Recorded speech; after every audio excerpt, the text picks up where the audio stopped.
Iz prvog životopisa Tome Čelanskog. Pripravljene su jaslice, donesena je slama, dovedeni su vol i magarac. Čast se ondje iskazivala jednostavnosti, uzvisivalo se siromaštvo, preporučivala se poniznost, a Grečo kao da postade novi Betlehem. Noć, rasvjetljena poput dana, bijaše ugodna i ljudima i životinjama. Pristiže narod i novom se radošću raduje novom otajstvu.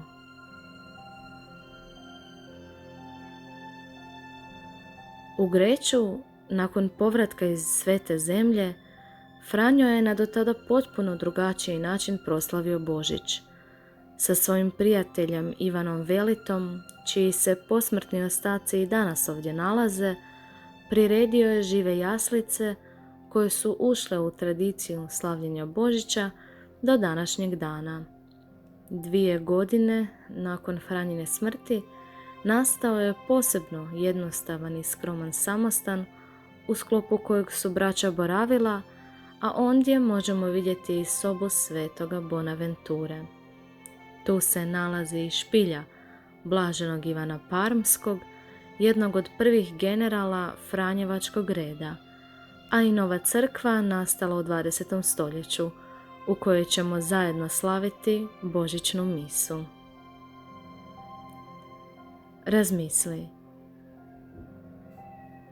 Franjo je bio duboko ganut Kristovom poniznosti i malenosti.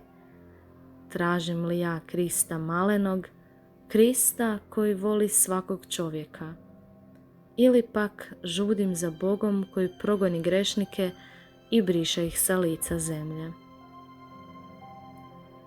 Pronađi što ti poručuje Isus u Greču.